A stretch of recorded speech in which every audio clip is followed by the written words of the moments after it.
And this is one of the memories. Lots of kids just screaming. I'm too old for this.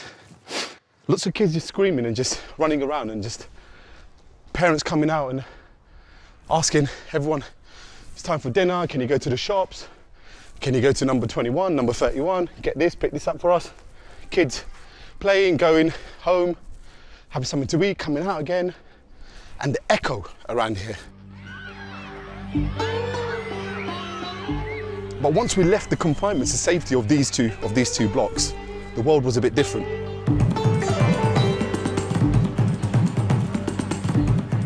I'm Aminul Haq. I'm British, but I was born in Bangladesh. Referee, come on! I'm passionate about football and my family.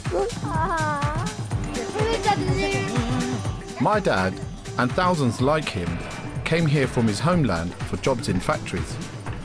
When their families joined them later in the 70s, many faced hardship. And they faced hostility on their doorstep.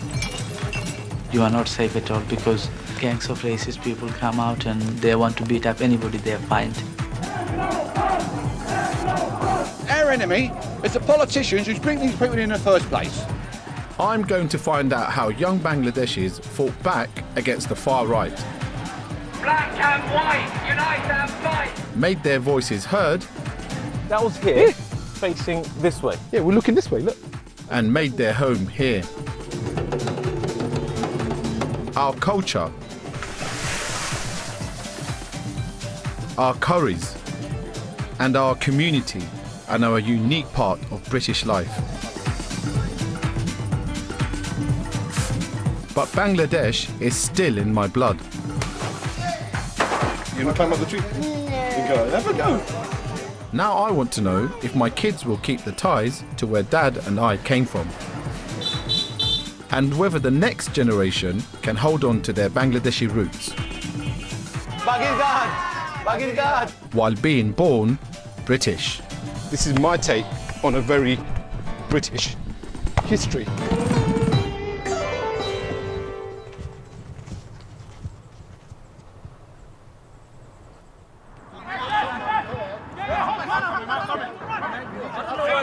I used to play football a lot. I used to play at semi-professional level. It was football, football, football, football. In the evenings, on the weekends, it used to dominate my life. And then during a league game in South London, my footballing world came crashing, literally. My tibia and fibula was shattered in a footballing challenge during the match. You can see it here. It was a clean break. It was horrible.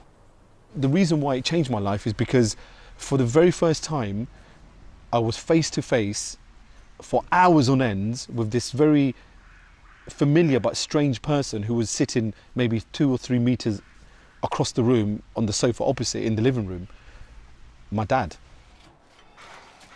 And he was keen to tell his story of migration, and I was absolutely captivated there and then. This is my pride and joy, the Bangladeshi banana tree in London. But minus the bananas, just the leaves. Dad came on his own to work in Britain in 1963, from what is present-day Bangladesh. Then it was East Pakistan. He was just 24 years old. আগেও তো দেশ হাত কৃষ্টি করছি আলি গ্রস্তি করছি দেশও তো রোজগার নাই দেশও এই সময় ইলা রোজগার আসিল লাগে রইছি না আর হল মানুষ আইরা লাগে দেখি আর হল লাগে দেখি আর আইছি This is quite addictive, cutting these leaves. As a Commonwealth citizen, Dad was given documents known as work vouchers, which allowed him to get a job here. আপনার ডর লাগছিল না যে ও তো ইয়াং বয়সে না ডর লাগতো কিন্তু লাগে হল আইরা যখন দেখি আর এই সময় আর ডরাইবার সময় নেই সময় ডরাইছি না হল আইরা যাইরা হল লোক দেখা দেখি তো ওয়ান্না উঠছে হল লগে আইছে আল্লাহ হুকুম হইছে আর হুকুম আল্লাহর আর আইছে হল লগে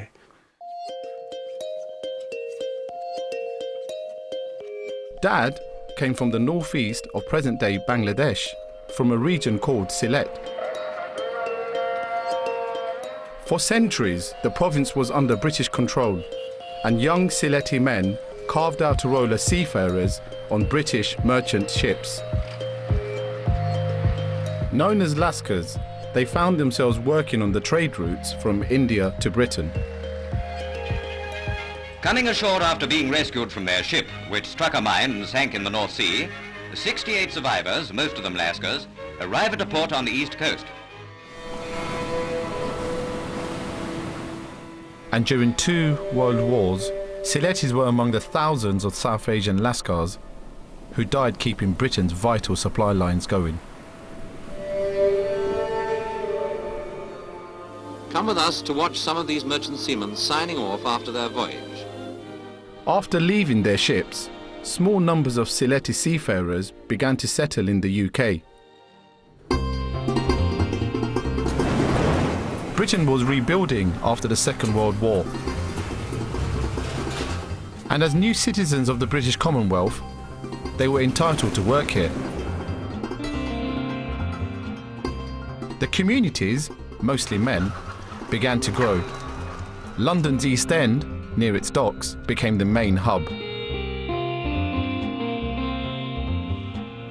By the early 60s, there were around 5,000 people from present-day Bangladesh in the UK.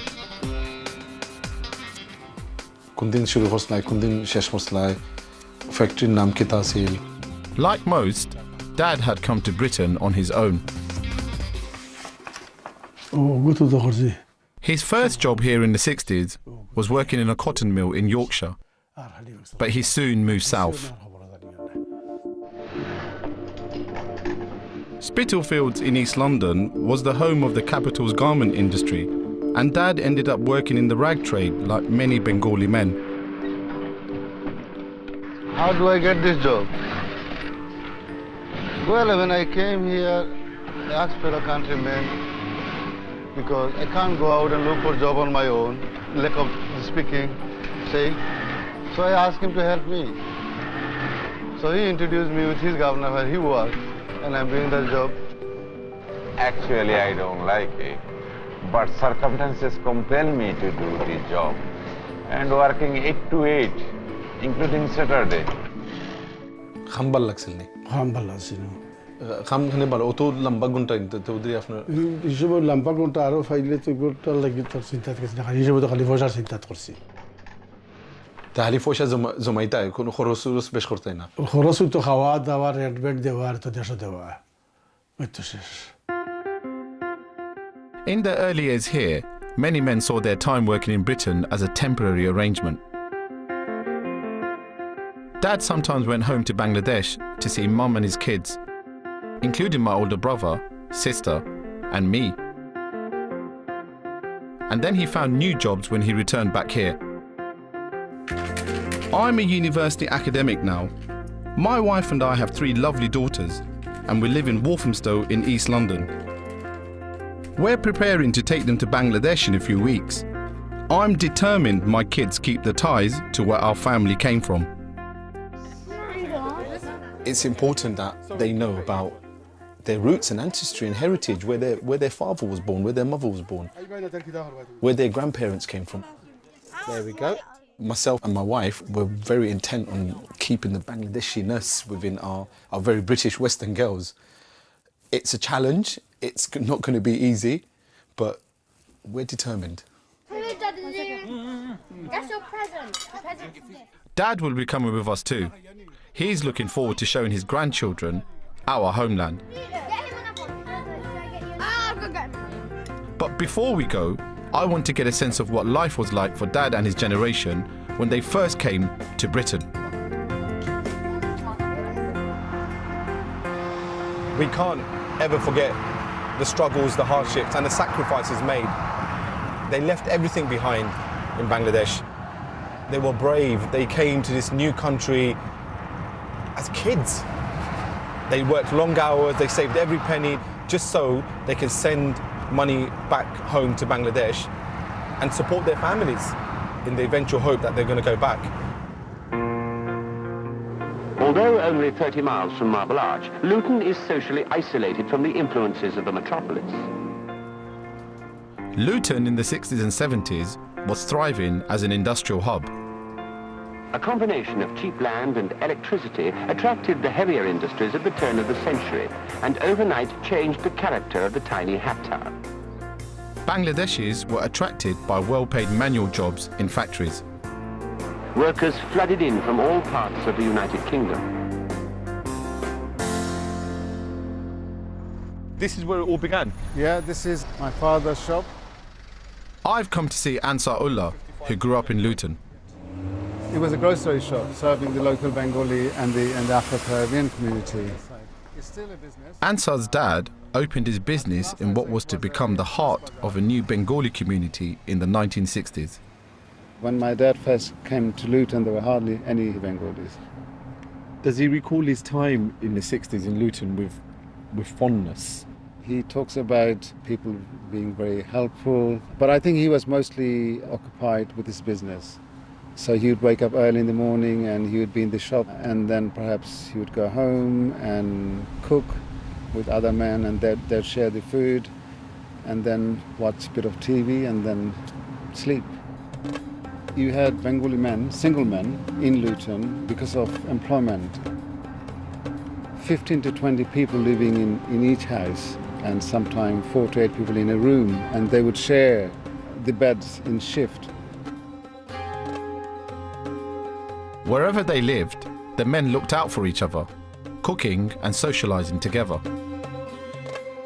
But news from 5,000 miles away was now set to shape the lives of Bangladeshis in Britain. In 1971, present-day Bangladesh was the eastern part of Pakistan. The other half of the country, West Pakistan, was 1,000 miles away.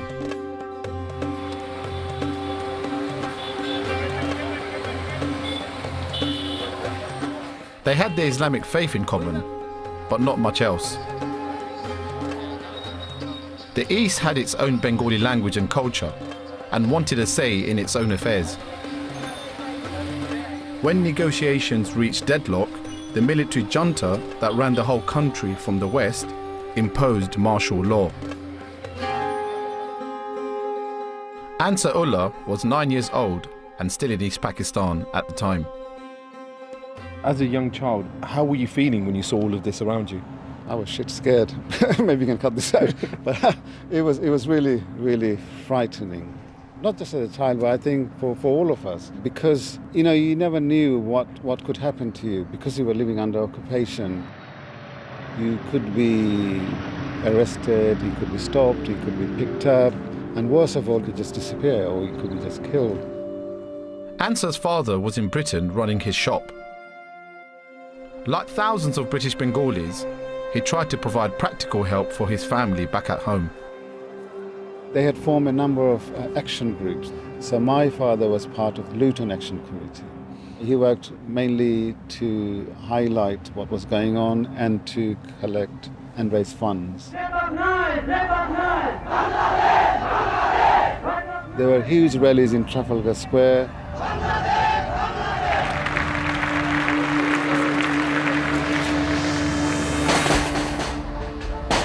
They would collect money to buy arms and ammunition for the Bengali freedom fighters who were being trained to fight the occupying forces. I think by the end of the war, at least 10 million people had left Bangladesh and had moved out to India for their own safety. So money were being raised to support the refugees. The Bengalis across UK wanted to highlight the violence that was being perpetrated in Bangladesh.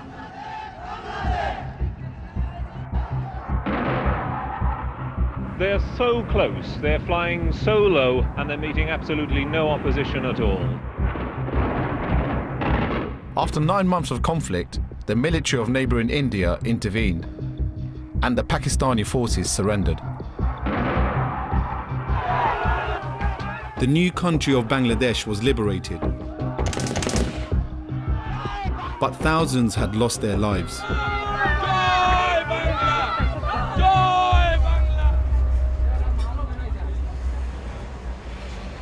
After the Liberation War ended in 1971, the following decade saw big changes for Bangladeshi men living in Britain. Many, including my dad, now recognised their future was here and decided to stay. And changes in immigration legislation had also made them worried about their future freedom of movement. It was time for their wives and children to come and join them.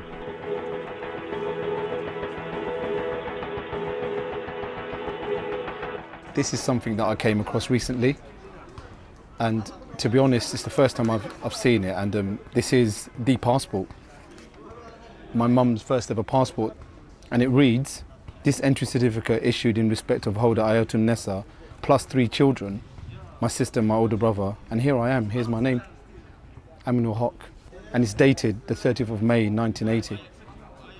And when I read this, it's quite a soul-stirring and emotional moment, to be honest. It changed my fate and destiny in my life. And here on the following page, the 21st of September 1980 is the date that we came to this country, the date that my family came to this country and joined my father, who was already here. It also changed his outlook. It changed his life forever, because now he had to provide for us. His outlook, his whole approach changed. He was now a family man living in the UK. Throughout the 1970s, tens of thousands of people from the new Commonwealth were now trying to settle in the UK every year. But finding somewhere to live was a struggle. Council housing was in short supply. In East London, many families ended up squatting or living in squalid and overcrowded flats.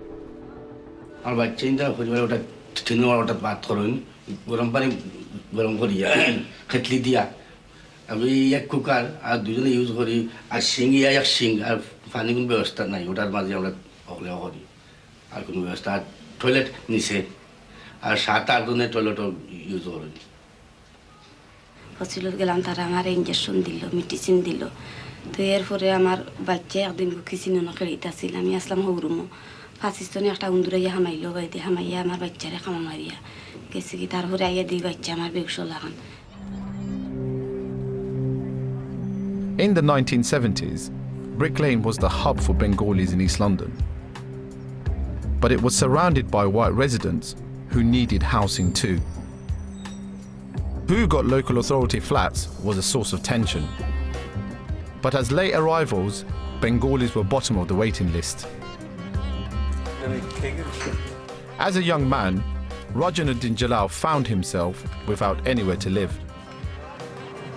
His friend Kathy Forrester put him up at her place on a council estate near Brick Lane. We came to know each other as local residents. She also knew that I was homeless. And she kindly offered for me to stay in her house. Whilst I was staying there for a while, rent-free, that's important to mention, because I didn't have a job myself. Good evening. I had an interview with the housing officer and Kathy was present there. This one's identification card. Jalal, yeah, it's for you. It's the housing woman. Yeah. Come in, okay? I mean, I'd really appreciate a flat round here because I have also... So how long is it going to take? I can't give you any dates. I'm just here doing a visit. You've only just registered on the list on the 31st of October, right? Well, my case is I'm homeless. I'm homeless. We have a lot of people that you're not homeless. You're living here. I'm not arguing about it. I'm here to do a visit. All right. What do you think would have happened if Kathy hadn't put you up?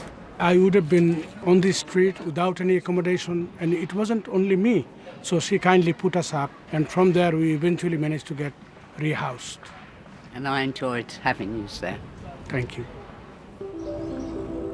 Often hidden from view was a new community of Bengali women. Not only were they raising their families, they were breadwinners too. They worked at home as seamstresses for the rag trade. When we moved to a flat in Bethnal Green in East London, my mum became one of them. The majority of Bangladeshi women kept to themselves. A lot of them at that time were quite homebound. I remember just in that house, the corner house, Mum would just be on the sewing machine 24/7. 24/7, sewing fabrics and textiles, and my father would be in a factory working.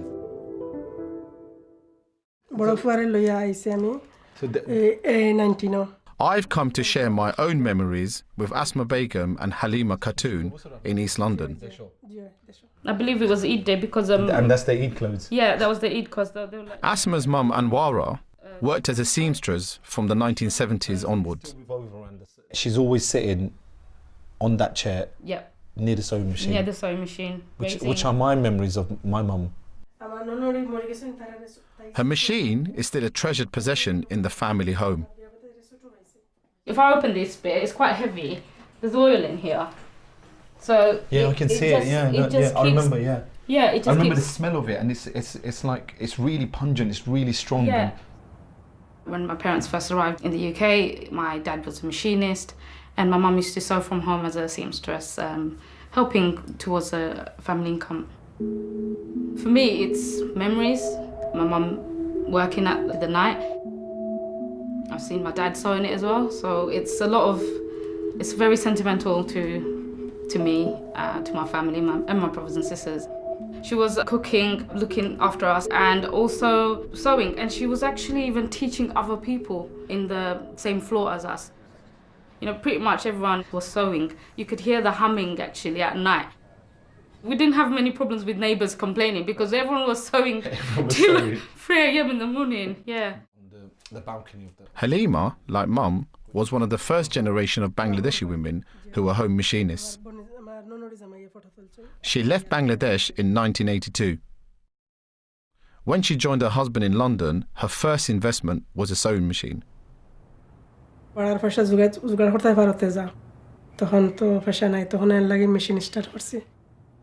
তো পয়লা আমি একদিনে একটা করছি বারবার সেলাই খুলছি তারপরে আমারে আস্তে আস্তে 7 ডে বাড়ছে বাদে আমি 60 ডেজ উইকলি করছি আর আপনি পয়লা শুরু করছিলেন আপনি কইছিলেন একদিনের মাঝে একটা স্কার্ট করছি সেলাই করছি খুলতে এগুলো অবস্থা খারাপ হয়েছে জি আমার বাচ্চা দুইটা যে সময় স্কুলে গেল তখন বেশি অংশ আমি রাইড করছি কারণ তারা স্কুলে ড্রপ করা পিক আপ করা দিনও গরুর খামা আছে বেশ বইতাম পারতাম না রাইত বেশি অংশে সারা রাইতও থাকতাম মেশিনও শেষের দিকে আমি সারা রাইত করতাম 5টা 6টা 7টা 5:30 হলো হয়ে যেত মেশিনও There's this whole industry, this untold hidden industry that was happening in many homes across East London, in many Bangladeshi homes in particular, but not many others know about this. Nobody's actually asked, and they've actually, contributed to the social, society in so many ways we can't even imagine. I mean, I'm forever grateful for what they've done.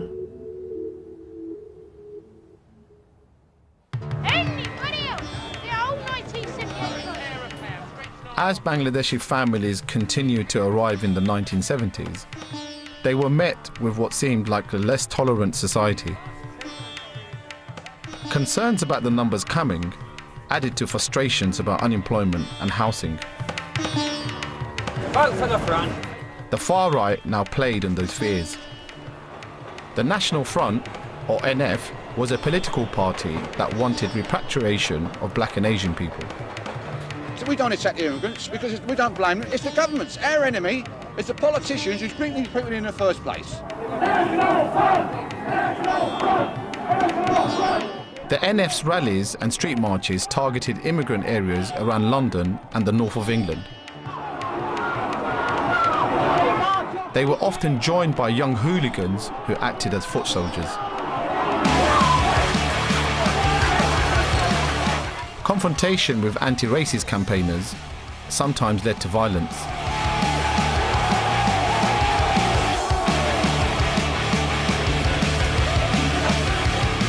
The NF were now marking their territory in the heart of the Bengali community in Brick Lane in East London. At the same time, racial attacks on Asians, often by local white youths, were on the rise. Why do they pick on you? Because I'm Asian this way. At night about 10:30, we are sit down here and they throw the big stone, that one. And when it's come in through the windows and it's nearly hit my son. The police often argued that racist attacks weren't reported and so were unable to take cases up. And the victims themselves were sometimes investigated, rather than the crimes they reported. Bengalis could be given immigration checks or charged for carrying weapons. I am somebody who believes in equality, freedom and justice for all sections of the community. That is what I have campaigned for all my life. I'm visiting Jalal at his home in East London. We talk to them, we actually tell them what happened. By the late 70s, he was one of a growing number of young community activists who didn't trust the frontline police. The police had always been silent. They were not interested in protecting the victims of racial attacks who happened to be the Bengalis. They would always either take the side of the attackers or sit on the fence. For us, it's not too bad, but for the old people, it's very dangerous, and especially after the pub closes at night, 11 o'clock, you are not safe at all, because by then, gangs of racist people come out and they want to beat up anybody they find. So the police weren't doing anything. What did you guys do? We sadly came to the conclusion that we will have to help ourselves. We will have to defend our own community. And there have been occasions when we formed into vigilante groups and supported ourselves. So whenever we came under attack, we will mobilize groups of young people to fight back against our attackers. An independent survey on racial attacks in East London recorded dozens of individual racist incidents in just 2 years from 1976. It was called Blood on the Streets, and it showed a systematic assault on a whole community.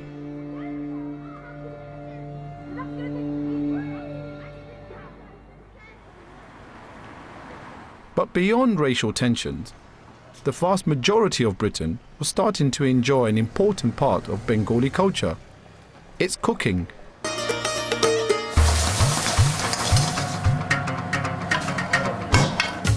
In any town big enough in Britain, you're likely to find an Indian restaurant.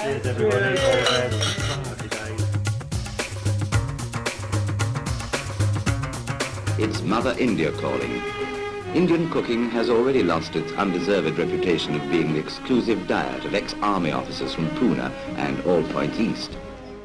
The British had been dining out on curry for nearly a century, thanks to Britain's colonial past and some pioneering restaurateurs. And you certainly don't need to come from east of Suez to know the kick of curried chicken and piquant chutneys.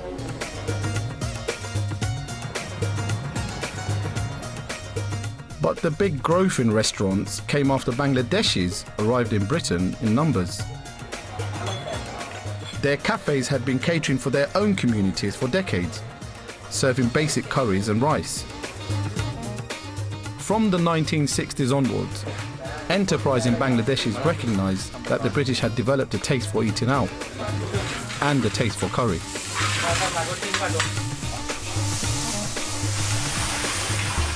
I've come to see award-winning chef Oli Khan at his restaurant in Stevenage in Hertfordshire.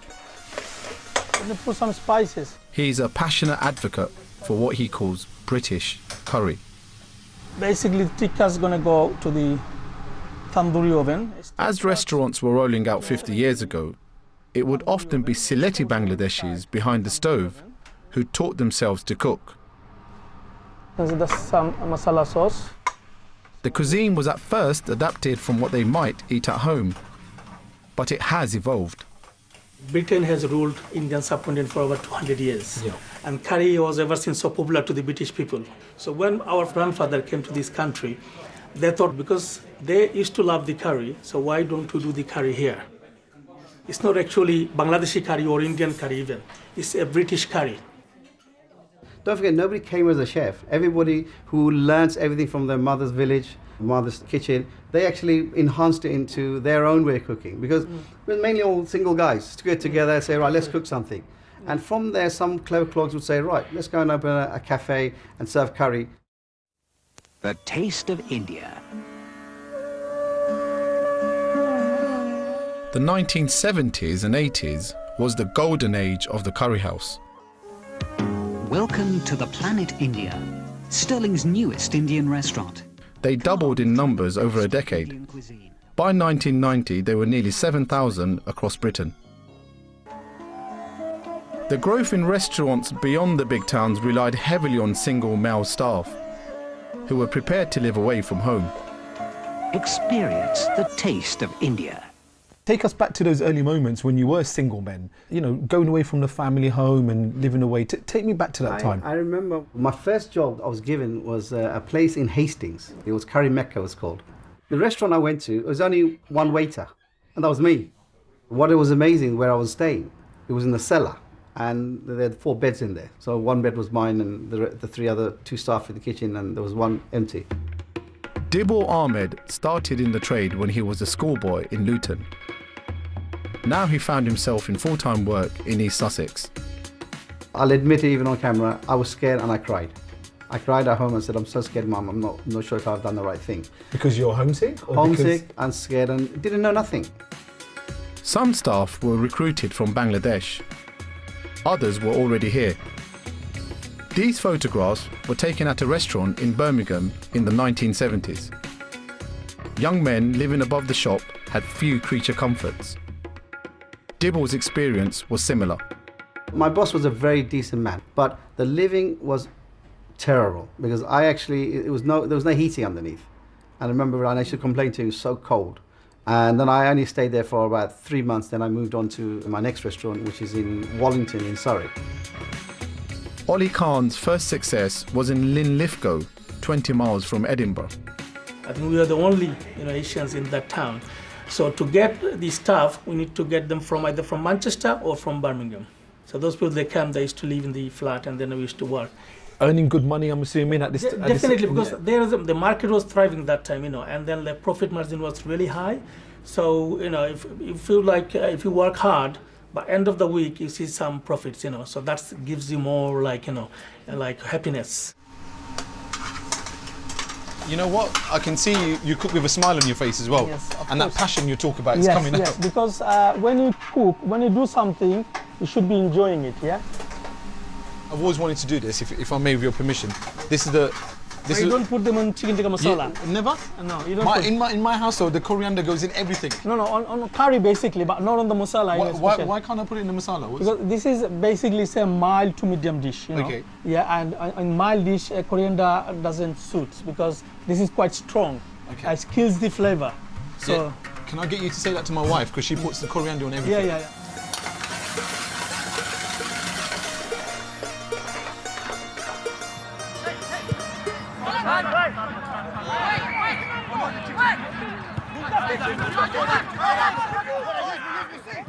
By 1978, immigration had become a political headache. An opinion poll suggested that 85% of the population thought there were too many immigrants in Britain.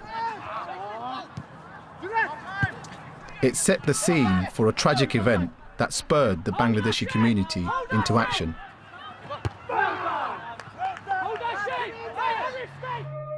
The National Front was still very active in East London, in the heart of the Bengali neighbourhood. Black and white, united front, smash the National Front! Anti-racists of all colours had marched in protest against them, but they showed no sign of shifting.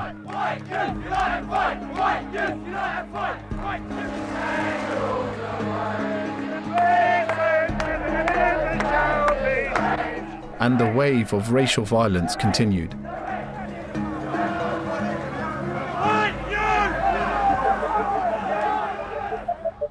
On the day of local elections, a young garment worker named Autab Ali was knifed and killed when he was coming home from work. He was a very quiet man. He was a very gentle and socialist. Dabir Mia once shared a flat with Autab. This is the spot here, just around here, where he was found. Dead over there. Okay. And where were you when you heard the news of I was in my home, and when I heard Autab Ali is murdered by racist attack, I was really shocked. He was recently married as well? He was married. His wife was Bangladesh. Yeah. But he processing to bring his wife from Bangladesh to here. At that time he has been murdered. It was a turning point. So after Al-Tabali was murdered, people came together to meet and to discuss how they were going to respond to these attacks.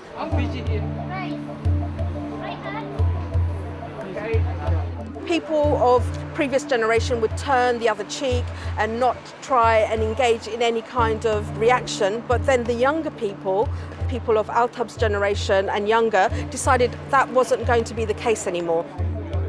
But it took this tragic death to make people sit up and take notice. Al-Tabali's death is still remembered each year in the park, now named after him. At the time, in 1978, it galvanized young British Bangladeshis into taking action. The events that followed defined a new generation.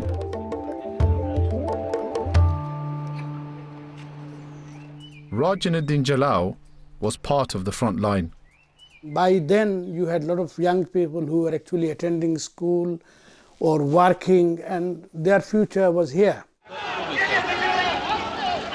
For the first time in the history of the Bengali community, a national demonstration was convened against racial attacks, and we marched from where Al-Tabali was murdered through central London and had our rally in Hyde Park. And on the way back, the organizers delivered a petition to 10 Downing Street. And you were at the doorstep. I was one of the... hand in this petition. Yes, and in fact I was the youngest organizer. Just a month later, around 150 skinheads rampaged through the heart of the Bangladeshi community in East London, Brick Lane. It marked a big escalation of racial violence. They started throwing bottles at us. The bottle just missed me. And then I wanted to get inside the shop, but there were other people on my way. I couldn't get in, so I was attacked, 3 or 4 of them punched me, one after another. Some skinheads were arrested, but Bangladeshis still thought the police weren't doing enough. We decided that we are going to fight back for as long as it is necessary. Black and white, unite and fight! Smash the National Front! When the rampage through Brick Lane, we brought out a demonstration of around 3,000 people. And we started our own public campaign against them. In Brick Lane, a favourite Sunday morning gathering spot for National Front supporters, a group of some 200 Bengalis sat down in the road to listen to a succession of speakers protesting at the activities of the National Front and alleging inadequate police protection for blacks. We did not want to continue surviving as second-class citizens. So during that whole summer, there would be a major public event each week, either a demonstration or a carnival bringing communities together, and everything was aimed at driving out the Nazis from Brick Lane. Today's march was the climax of a series of demonstrations which had been building up in the Markets quarter of London's East End. The campaign of 1978 became known locally as the Battle of Brick Lane. Things didn't change overnight. The National Front even moved their headquarters to nearby. A new police station in Brick Lane itself set out to provide more proactive policing. But it was the united community itself that now had the momentum to keep challenging the far right. Roller! Roller! Get your National Front news! The National Front continued to sell racist newspapers at the top of Brick Lane. Tell me more about the geography of this particular space. This side of Betangrin Road used to be populated by mainly Bengali and mixed communities. Activists like Jalal and Kathy Forrester were just two of many campaigners who helped put a stop to it. They used to have 2 stalls selling racist propaganda every Sunday. We come up here, all of us in a crowd, hundreds even, and then when they come, we wouldn't let them put up their stalls, and we were arguing. Right? Come on, piss off. On your way. On your way. On your way. Go on, on your way. So you were physically stopping them from putting up the stalls? Yeah. 3 pair of pound hot dogs. We gained so much public support from the local community and the wider community as well. And eventually the racist thugs were defeated.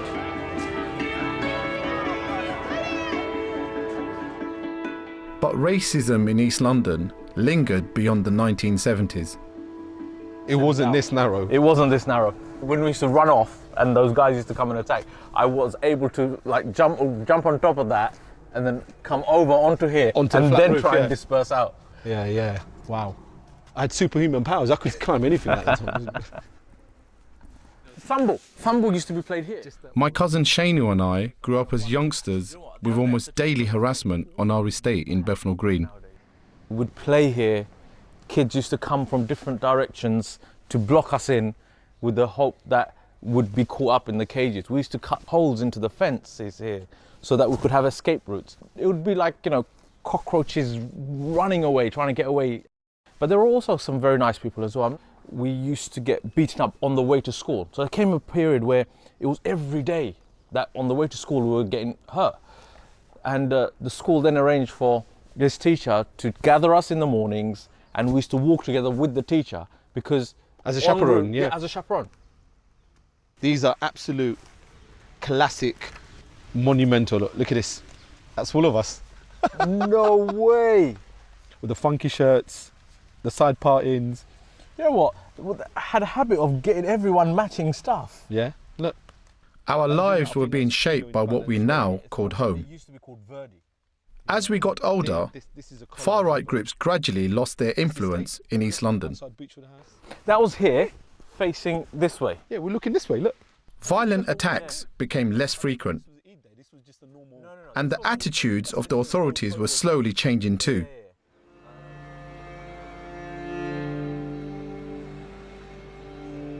There was a breakthrough for us in 1986. A committee of MPs produced a report called Bangladeshis in Britain. It singled us out as the most disadvantaged of the major ethnic minorities. This report by the Home Affairs Committee in 1986 was an important moment for Bangladeshis in the UK. It was an official recognition that Bangladeshis are here in the UK and here to stay. That Bangladeshis are a visible community and a political community as well as a social community. And it highlights all the diverse needs of Bengalis in the UK, from housing to language to employment. And it was a watershed moment. The campaigning of the 70s and 80s had made Bangladeshi voices heard beyond the streets where we lived. A new generation was refusing to accept the sort of treatment dished out to their parents. The resilience and resistance had taken 2 decades to develop, but we had now become visible.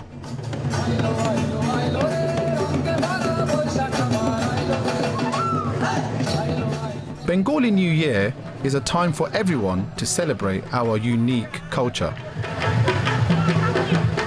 At the last census in 2011, there were around 500,000 Bangladeshis in Britain. We're still a young population. We're far more educated than our parents and grandparents were, but a substantial number still face poor job prospects.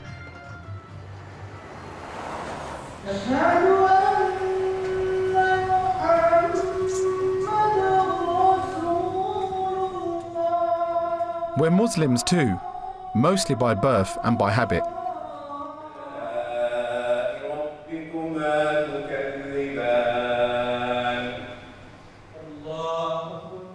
Some of a new generation of British Bangladeshis see their faith as the most important part of who they are.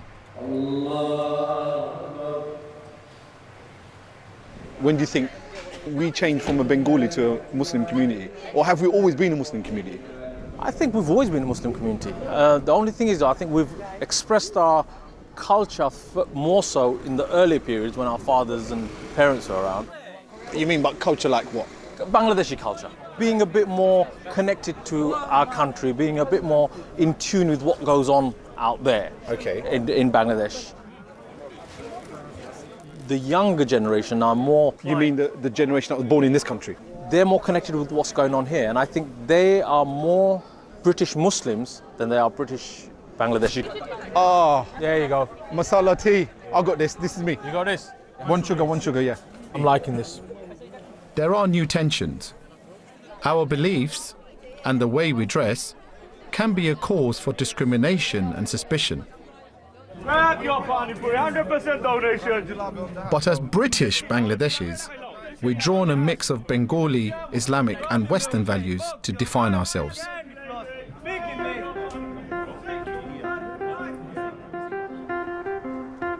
It's only a week to go before my family, including my dad, are heading to Bangladesh. I'm really hoping the trip will help my girls to hold on to their Bangladeshi roots, even though they're British-born Western kids. But our village life there will be very different, so I'm not sure what will happen. How are you going to speak to all our cousins over there? I don't know. Because they can't speak English. I just put on an accent. What accent? You know, like a Bengali accent, like an Asian accent. They're not going to understand you still. How are you going to talk to them? I'm gonna get Google Maps. Google Maps? No, Google Translation. Yeah. I'm gonna get translation. Yeah, but there's no internet there, so how are we going to get Google Translate? No internet. No internet. I want to watch YouTube though. Yeah, no, fat chance of that happening. It's really important that they go back. It's really important that they see the land where their parents were born. They see the land of their ancestry and heritage. They also have that connection.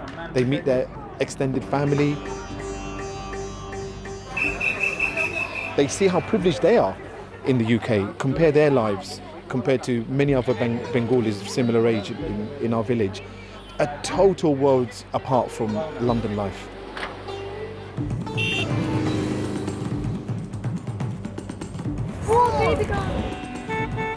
This is a trip of a lifetime and something the family have been dreaming about. I'm not sure who's more excited, me or the girls.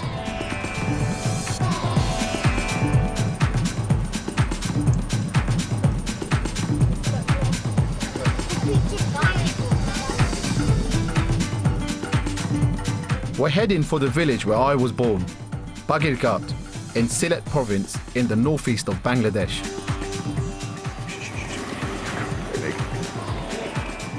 A quick hello to the cousins, aunties and uncles.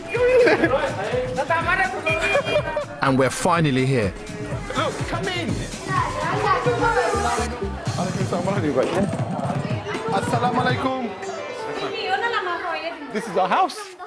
We're staying at the house built by my dad, using his savings from working in England. I don't know who's sleeping here, but look, wow. Look at that view. There's the river, look. See how close we are to it, look. While we settle in, I've already got plans for the kids this evening. And when the sun goes down, it's much nicer. But be careful, another beep beep. Safa, to the side. Yeah. What are you guys doing?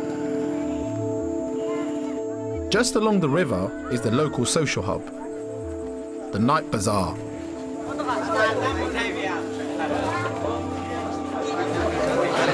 This market happens 3 times a week, and all the local people come here, and this is what they buy: fish, fruit, vegetables. Then we see all this in London, look. It's an assault on the senses, particularly if you're an 8-year-old brought up in East London.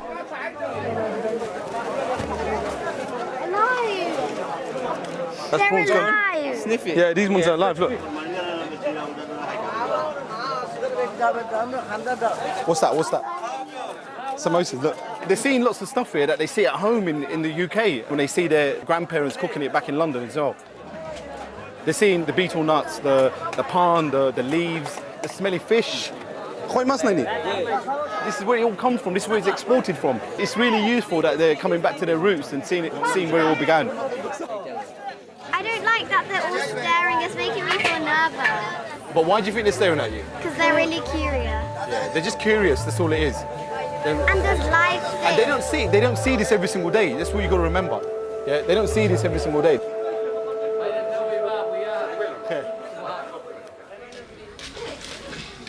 Do you remember just diving in, not thinking twice? That was innocence and ignorance in one, but... I wouldn't do it now though, look. The truth is, we're visitors.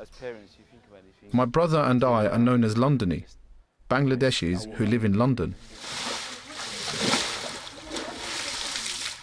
The noise on when it was all seasons. When it was raining. But we have strong memories of my dad's house being built when we came here on holiday as children. The cows were there, I think. They were next to us. Yeah, the cows were there. We were here. The builders every single day were just breaking stones. You can just hear. Waking up to cow urinating with an alarm clock. And now look at it. This is the result. The sacrifice, the tears. Dad's dream was to build a house where he was born. Staying in Britain was a practical solution to earning a living and bringing up his family. But he still saw Bangladesh as home. This is my dad from this house. This is my uncle from this house. This is my other uncle from this house. And their dads were all brothers. And they've got so much love and respect for each other. It's amazing to see them. Dad's cousins help look after his house when he's in England. And money sent to Sylhet from Bangladeshis working in Britain has helped support those here. I wonder if my kids will want to do the same when they grow up. How hot is this? Really hot. Huh? Really hot. Extremely hot. There's one special visit I want all the kids to make. Right, you got the high school? Yep. It's the local high school. I want to show them what our lives could have been like if my dad hadn't stayed in Britain. My dear student, how are you? Give them some countries and they can give you capital cities. My wife Asya is a teacher, so she's put the Hock family to work at the front of the class. Oh, that's a good one. Capital city, so can she ask what's the capital of France? Capital of France. Awesome. Paris.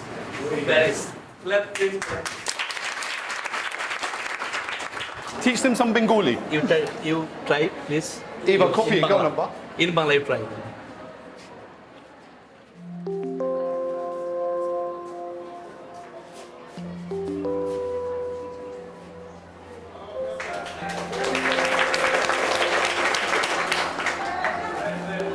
The one and only thing I'm going to say to you is study as hard as you can. Education is very, very, very important. Always try hard and don't underestimate the power of education.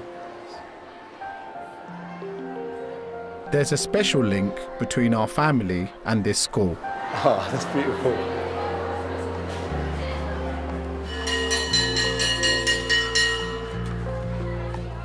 My dad put money towards 2 new classrooms as a way of giving something back to his village and in memory of his own mum and dad. You know who that is? What name's written there? No. That says Morhom Modoris Ali. You know who that is? No. That's my granddad. How does it make you feel knowing that your granddad helped contribute building this in memory of his parents? Well, it's a nice thing to know because he's thinking about others, and I definitely am proud because it's something I can tell other people, and maybe they might learn a lesson from it one day as well.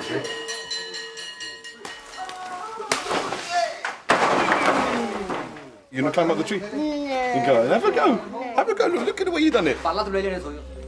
Your uncle's getting you. Right. Is it bigger than you, Hannah? Is this the speed you thought we were going to go through? Huh? I want to. It's really important my girls and their cousins enjoy their time here. It's loving these leaves. My memories of when I returned on holiday as a boy are really special. He's eating the banana skin. I'm hoping the kids are really starting to get to know our village and their relatives. Can you take some back to London? Yeah, can we? In our suitcase. Can we? And it's important to Dad too.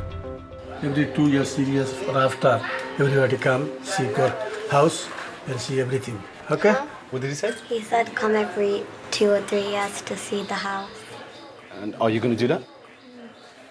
This is your house, your house, your house. Everyone, all of this. This is house for your all of this. Okay?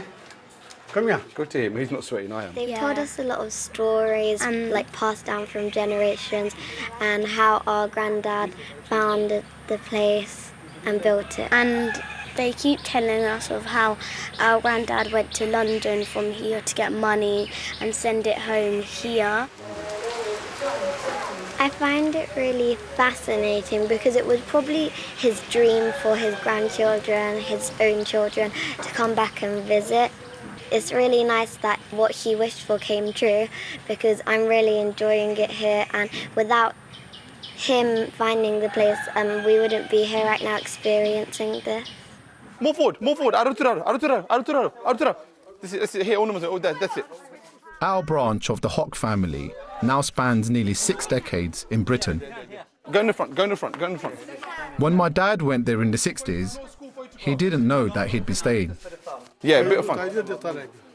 Bangladeshis worked hard, fought racism, and gained recognition as a community.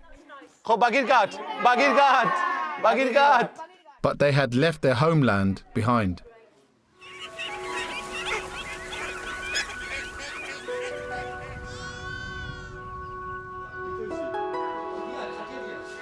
Now it's up to a new generation to choose whether those roots still have a place in their lives as British Bangladeshis. Had it not been for my father going to the UK, like many other of my uncles who decided to stay here and who didn't go to the UK, my life would have been no different to my cousins and my uncles in this village.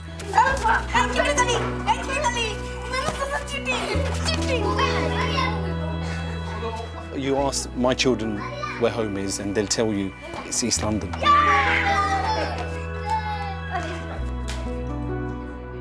They come here and there is a connection, and there is a spiritual and an emotional connection, and they feel it. I can see them feeling it. But home for them is the UK. They're fundamentally British. Whether they have the love for this village as much as we do, it remains an open question. I don't know the answer to that. My hope and aspiration is that they will continue to come. Our challenge as parents now, the second generation parents, is how we install that love and that passion, that drive, that connection with the motherland, where it all began for all of us.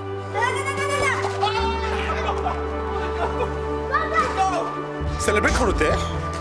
Celebrate like this, look. Go and run.